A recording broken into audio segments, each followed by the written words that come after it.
Smart Business. Smart listeners, mungkin banyak dari Anda merasa bahwa pajak itu kayak beban deh. Aduh, repot-repotin bisnis saya aja. Tapi apakah iya demikian? Sebenarnya perspektif yang tepat tuh seperti apa sih? Selamat datang dalam podcast Smart Business. Tasya Rustama akan temani Anda. Kita akan sama-sama buka khazanah baru, apalagi seputar perpajakan begitu ya.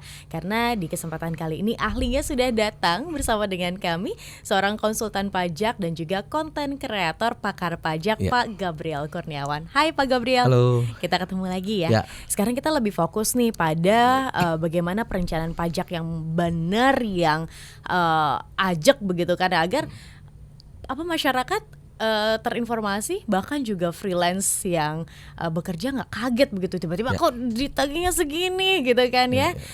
Kalau sepengalaman Pak Gabriel sendiri, benar nggak sih pajak itu sebenarnya beban pengeluaran? Ya, kalau kita bilang beban, ya mungkin ada sebagian pengusaha yang berpendapat seperti itu. Cuman kalau kita melihat sudut pandang yang lain, ya pajak itu bukannya mengambil, tapi bisa menjadi membangun gitu ya. Entah membangun perekonomian, membangun infrastruktur dan sebagainya. Cuman yang harus kita kelola adalah gimana supaya pajak ini bisa menjadi hal atau nilai yang lain. Seperti misalnya pajak ini bisa jadi reputasi. Kita nilainya, kita melihatnya bukan dari sisi cost ataupun biaya, tapi pajak ini menjadi reputasi bagi para pengusaha. Maksudnya apa sih? Nah, kita bisa melihat dari sisi seperti ini. Kalau kita bayar pajak berarti apa? Bisnis kita tumbuh. Ya, berarti kita ada penghasilan, ada laba, ada profit. Berarti kita harus melihat dari sisi itu. Tinggal kita melihat caranya, yang sudah saya bayarkan ini apakah bisa dihemat lagi atau tidak, kan gitu ya. Jadi perspektifnya jangan selalu biaya, tapi kita harus bersyukur gitu ya. Kalau kita ada bayar pajak berarti ya puji Tuhan bisnis kita berkembang, growth kan gitu. Itu salah satu indikasinya. Indikatornya ya, betul. Oke, baik. Nah, apakah ada perencanaan-perencanaan yang bisa dilakukan begitu kan ya, Pak Gabriel, agar beban pajak ini bisa ditekan dengan efektif dan efisien? Pastinya ada. Kita sebutin namanya tax planning, bukan tax evasion ya, bukannya penghindaran pajak, tapi tax planning yang selalu ada dalam koridor hukum ataupun aturan pajak. Karena semua aturan itu kan dibuat oleh manusia, dan pastinya ada latar belakangnya. Kenapa aturan ini diterbitkan? Karena pertama dibuat oleh manusia dan ada latar belakang kenapa diterbitkan. Dari kedua hal ini pasti, kalau manusia itu nggak ada yang sempurna ya, pasti ada celahnya. Dan apakah masih relevan dengan perkembangan zaman? Apakah masih relevan? Kan pasti tentunya tidak. Kayak contoh dengan dunia digital. Ya, dulu kita tidak bisa memajaki Google, Facebook, tapi sekarang udah bisa. Berarti apa? Berarti peraturan pajak itu dinamis. Ya, berarti ada hal-hal celah yang harus diperbaharui lagi untuk menutupi perkembangan zaman tadi. Berarti apa? Berarti jawabannya adalah bisa dengan cara tax planning. Tax planning. Gitu. Langkah pertama untuk bisa tax planning seperti apa, Pak Gabriel? Oke, tax planning ini harus dimulai dari awal. Tidak bisa ada kasus kita baru buat tax planning, nggak bisa. Karena saya sering sekali ya dapat calon klien datang ke kita, mereka sudah punya masalah, punya kasus, datang, Pak ini gimana Pak, tolong dong cara buatin tax planningnya. Ya nggak bisa, kita bukan pesulap. Ya, kita bukan pesulap gitu loh, yang tiba-tiba jadi gitu kan, nggak bisa. Nah, ini yang harus teman-teman pelaku usaha atau pengusaha, baik UMKM ataupun smart listener harus paham bahwa tax plan ini harus dilakukan di awal.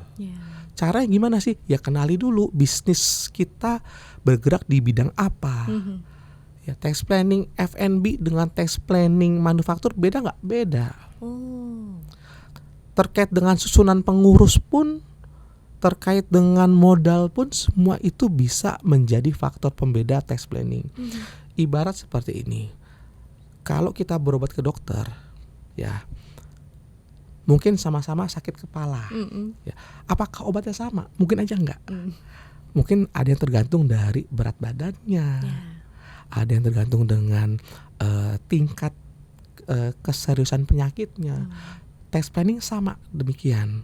Jadi tergantung dari jenis usaha apa yang kita akan pilih. Dari situ baru kita lihat kewajiban apa, ada fasilitas atau tidak. Setelah semuanya kita bisa planning, kewajiban pajak kita, kemudian kita bikin estimasi dari bisnis proses tadi, baru kita fokus ke administrasi, dokumentasi dan sebagainya. Karena itu cukup berpengaruh saat kita mengalami sengketa pajak. Baik. Jadi itu langkah-langkahnya. Baik. Jadi ketika membangun sebuah bisnis, di titik mana nih kita harus mulai begitu ya untuk memplanningkan pajak ini? Saat awal, pertama kali gitu. Jadi saat kita mau mulai misalnya bisnis F&B ya, atau bisnis jasa konsultan. Baik. Ya. Nah, itu kita melihat siapa pemegang sahamnya, kemudian klien kita akan siapa saja, cost kita apa, kita sewa tempat atau tidak. Karena kita pengusaha, apalagi kita sebagai entitas sudah berbentuk PT ataupun CV dan sebagainya, ada kewajiban yang dinamakan withholding assessment.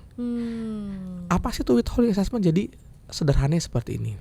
Saya selalu menganalogikan dengan kalimat sederhananya, pemerintah, karena Indonesia ini luas, pemerintah meminta bantuan kepada para pengusaha, khususnya berbentuk perusahaan ya, PT ataupun CV. Pemerintah meminta bantuan kepada PT CV untuk memotong pajak saat mereka menggunakan vendor. Contoh, saat mereka menggunakan jasa notaris misalnya, saat mereka menggunakan jasa ekspedisi, saat perusahaan menggunakan jasa sewa, itu saat mereka membayar ke vendor harus dipotong pajaknya.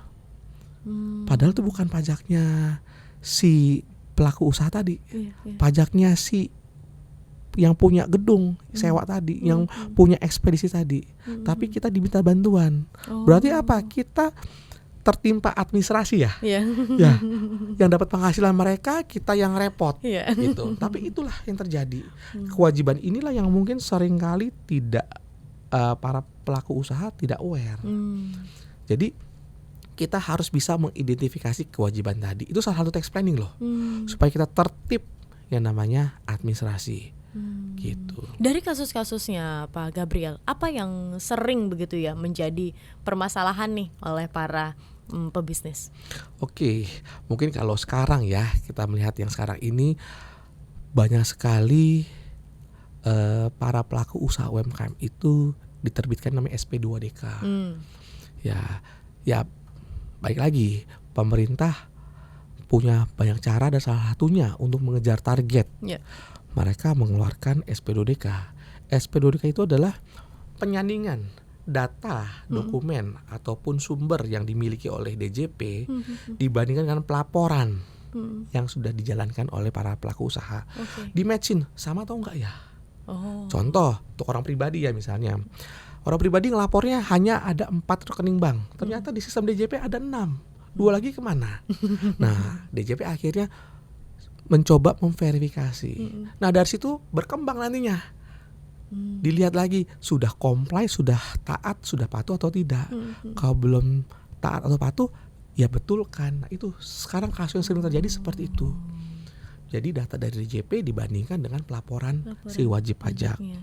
Oke, baik. Ini ngomongin seputar lapor pajak begitu ya Pak Gabriel. Sekarang lagi booming banget nih istilah Dirjen Pajak.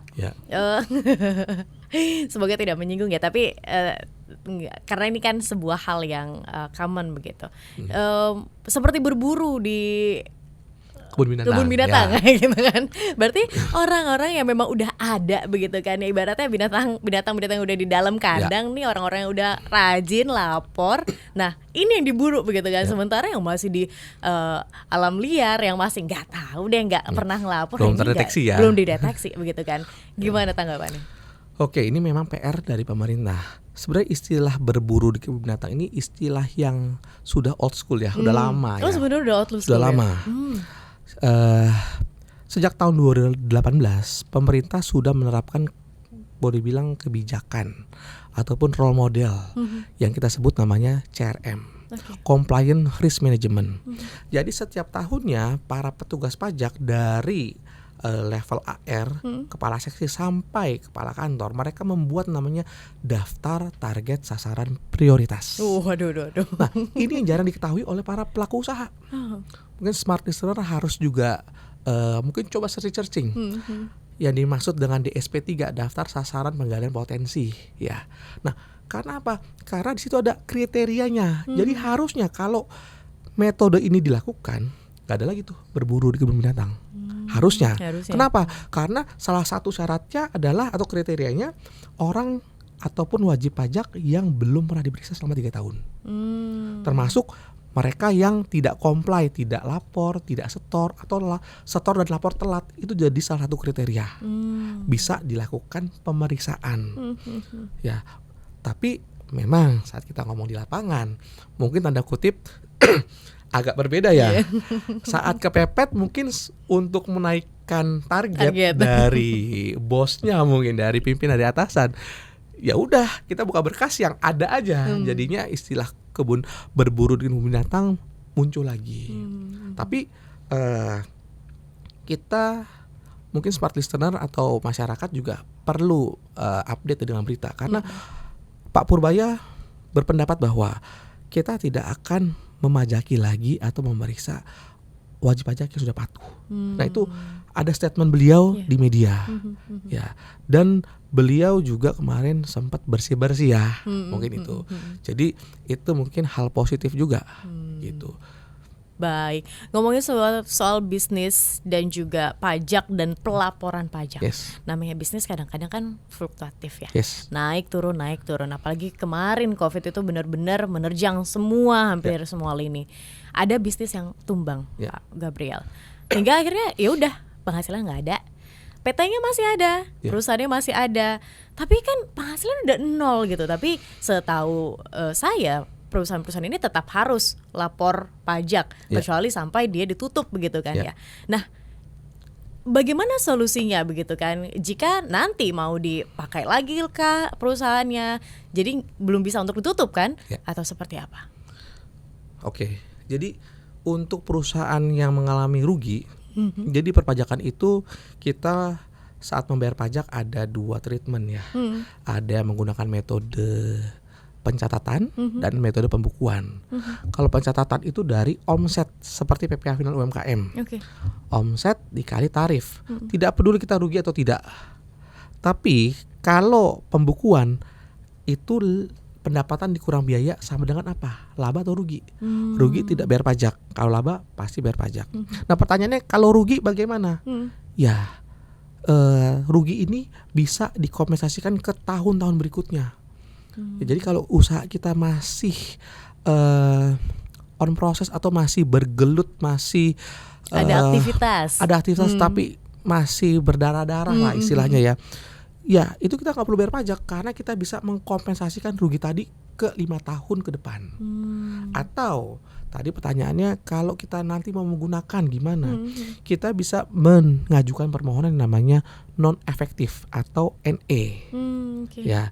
Jadi istilahnya kita mengajukan bahwa usaha kita non efektif, kita akan dibebaskan dari kewajiban pelaporan pajak. Jadi suatu saat kita mau pakai lagi bisa. Itu. I see. Oke, baik. Ini seru banget sebenarnya kalau ngomongin pajak ya. Kadang layernya banyak banget, permasalahannya banyak juga begitu banyak. Kan. Makanya konsultan pajak benar-benar dibutuhin begitu kan, biar ngasih visi, ngasih pandangan sepertinya apa langkah yang tepat untuk dilakukan oleh para pebisnis. Terima kasih Pak Gabriel insight-nya. Dan terima kasih juga smart listeners yang sudah bergabung bersama dengan kami. Kita harus tutup episode di kesempatan kali ini. Akhir kata saya Tasya Rustama dan Gabriel Kurniawan. Kami pamit, sampai jumpa. Smart Business. Lead you better.